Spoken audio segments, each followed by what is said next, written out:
probably should have been defendants. And then I also have to depose the former president and former secretary of state next week. So I am continuing to show up in DC and do the work that I was elected to do as the Congresswoman for Texas 30. That is so very important. We can't afford to get this wrong. Texas, we can do this. This is about us believing in ourselves. They want us to doubt ourselves. They want us to believe that we're powerless. But we saw what we can do specifically in Texas 30. Because here this week, we knew that they were trying to open another ICE facility right here in Texas 30 down in Hutchins. But it was the people that came together and said, not on our watch. And they were able to push back. Right now, people need to understand that they still have the power. Our democracy hangs by a thread, but I am here to tell you that I will fight them every single day to make sure that they start to live up to everything that this Constitution says we are supposed to be about. Congresswoman, last week, James Tallarico cast himself as the underdog in this race. You have called yourself the front runner. Do you still see yourself as the front runner? And what are you doing to make sure that you come in first on primary? Listen, my whole job is to make sure that we don't get bogged down in distractions. I think that, we've all seen the attack ads that have come on behalf of my primary opponent, who supposedly wants to get rid of super PACs, yet doesn't have anything to say about the negative ads, the ads that are darkening my skin, and this continual kind of, if she wins, we lose. It's not even undertones right now. It is straight up racist. And I need people to understand that that cannot be the way that we proceed. If we are going to win, we are going to have to win because we are united. The state of Texas has more African Americans than any other state. The state of Texas has a plurality of Latinos. The state of Texas has the fastest growing AAPI community. And so we can't afford to, listen, if you got a super PAC that's doing your bidding, then they need to go ahead and lift you up. What they shouldn't be doing is tearing down a Black woman who, number one, is more qualified. These are just the facts. At the end of the day, I am the only one that has owned a small business. I am the only one that has actually practiced law both on the state level and the federal level. I am the only one that has been elected to do work on the state level as well as the federal level. And frankly, I did all of that. And we know that as it relates to my opponent, and God bless, because my dad is a teacher, so I don't want anybody to get this twisted. But he had 2 years where he taught charter school. And then after that, he went into the state house and then he became a consultant for charter. That is his entire resume.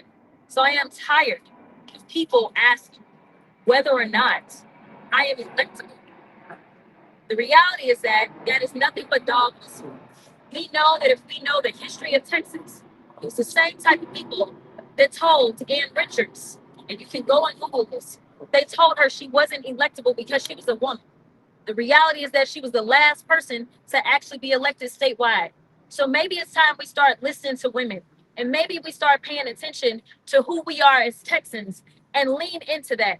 I am uniquely situated, not only because of my qualifications, but because of the coalition that I am able to galvanize to actually win. This isn't about me, and it shouldn't be about me.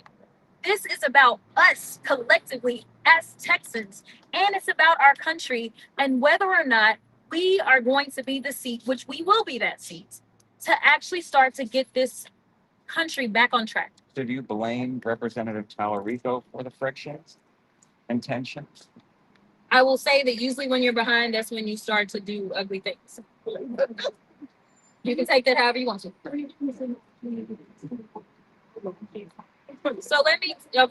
So I have been briefed somewhat about this Colbert situation. Not fully, and I'm waiting on a statement. I have done Colbert a number of times. If you paid attention, I've done Colbert a number of times. I've done The View a number of times. I've done Kimmel a number of times. I've done all these shows a number of times. We did receive information suggesting that the federal government did not shut down this segment. Number one, that is my understanding, that the federal government didn't shut this down, and we will do an official statement once we get another official statement that we anticipate is going to be coming from Paramount. Right, so we will read what they say, and then we'll go from there. It is our understanding that Colbert, either Mr. Colbert or CBS, decided that they just didn't want to hear it. And this was because of a fear that the FCC may say something to them, and that there may have been advice to just have me on, and then they could clear the issue.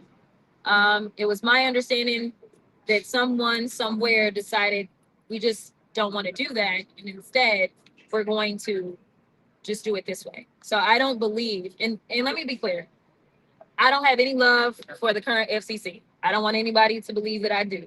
I do not have any love for them.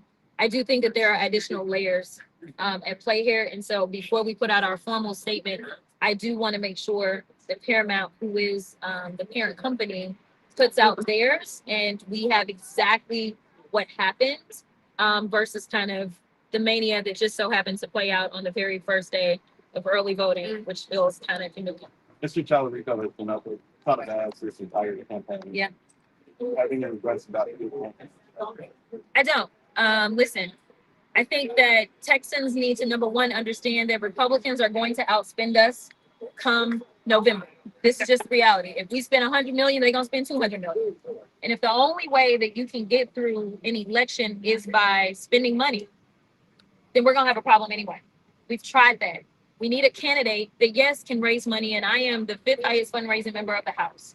So yes, we need somebody that can get the resources, but more importantly, we need somebody who has a rapport with the people, because when we don't have enough money, because we will not match their money no matter who the candidate is, we never have, we are going to need a little extra something. And so I do believe that I've got that right now. We've been outspent, I think, 10-1. And the polls still have us up and I'm being attacked. So no, I don't have regrets. I think that people are looking for someone who has consistently been there. The reality is that my opponent has been an elected official longer than I have been, but his name ID is lower. We know that when I went into the state house my freshman term, I was a co-lead in breaking quorum. We also know that my opponent went back and gave the Republicans the quorum that they sought. Right now, people want a fighter. And I think that they know who a fighter is, regardless of all of the other chatter. This isn't the moment to be distracted. Distractions is how we got this administration that we have right now.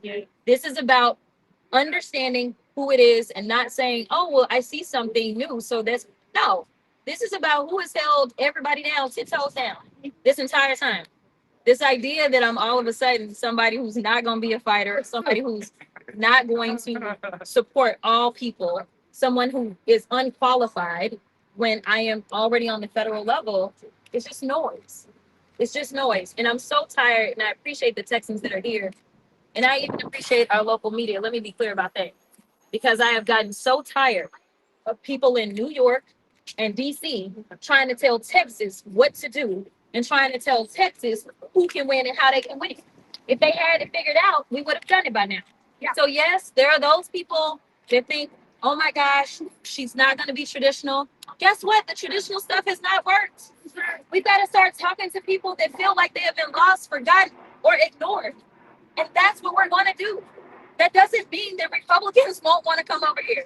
The most recent polling from University of Houston that came out last Monday that was about this entire race, it specifically said that independents and Republicans were preferring me. Like, the numbers are the numbers, but nobody wants to cite numbers. Everybody is going on vibes and feelings. I want people to know that I am the Congresswoman that always comes with receipts. And I did this because I studied the data and the numbers. All people got to do is their part and understand that I am the same person that I was when I was in the state house, when I knew that we needed to break quorum so that hopefully 5 years down the road, we wouldn't be facing a country that is dealing with gerrymandered lines because we've got an out of control president. If we would have gotten where we needed to get back then, we wouldn't be standing here today in this situation. Nancy Pelosi had the gavel. Nancy Pelosi did her job. Nancy Pelosi passed the John Lewis Voting Rights Advancement Act as well as the Freedom to Vote Act. Sadly enough, though, it was the Senate that failed us. Every single issue that we have right now is because of the numbers in the Senate, and the Senate continues to fail us. Texas has the opportunity to flip not only this state, but put this country on a better trajectory so we can start to protect our rights and have some real accountability and have people that are actually looking out for us. I am tired of people telling me they don't know how they're going to afford to buy a home. I am tired of people telling me that the tariffs are making them shut down their businesses. This is not who we're supposed to be. And don't get me started on ICE and how we need to rein them in. Congressman, I spoke with spoke with a number of Democrats who say they are struggling to figure out who they're going to vote for, you or Representative Talarico. So, what would you tell them? How would you convince them to vote for you? Listen, to me, when it comes down to it, experience, there is no comparison. Like, these are just the facts. And frankly, I would encourage people to go and visit our websites. If you are really torn, you will see that I'm not just saying I'm experienced. You can actually go. We spent hours and hours and hours knowing that most people actually don't go look at your platforms. But we have more platform issues than any candidate running on any side. In addition to that, I can't just say I have experience. You need to know what I've been doing. Way before I said I was going to run for the Senate, we have the bills that I have filed. We have the things that I've pushed forward with. That's number one. Number two, when it comes down to this general election, there's only one person that can go in and go toe to toe with John Cornyn, because John Cornyn will be able to go in and say, I am the sitting senator. These are the things that I've been doing.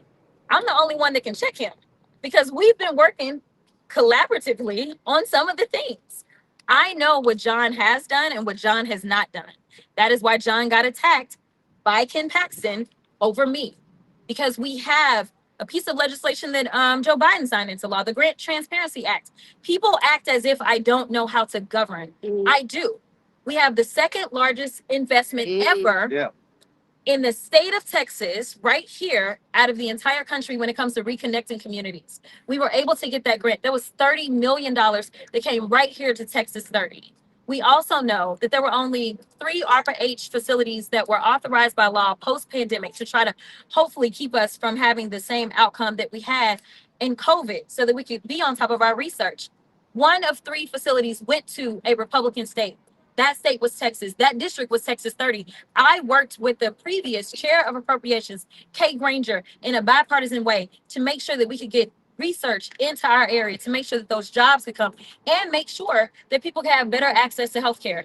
We set up a hub right here in Texas 30, and there's spokes all throughout the state. I was working for the entire state of Texas before I ever was running for U.S. Senate. So for people to try to minimize me as if I am nothing more than a meme or somebody that can only go into clashes, I just tell you to do your research. The reality is that I've been getting it done. And so the idea that we want to take a chance, I don't know that that's really what we want to do under these circumstances. And most people want this out of control administration reined in. There is no evidence that even if James could make it through and then make it through the general election, that he would actually be able to bring the smoke. I can tell you that the Republicans, they're saying, oh, yeah, we're scared. Whoever goes out and says, oh, please, please, because I'm so scared, they've never done that, ever. There's no reason to be spending money against me if you are not even in my race. But that's what the governor is doing to the tune of over $1 million. And he's doing it in rural areas, an area that people feel like, oh, Jasmine can't possibly do anything in rural Texas, not understanding that I served on the agriculture committee.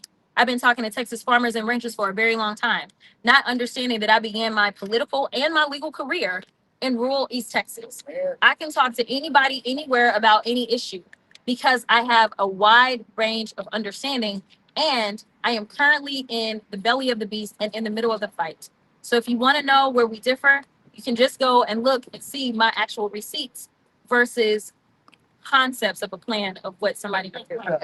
Thank you. Thank you.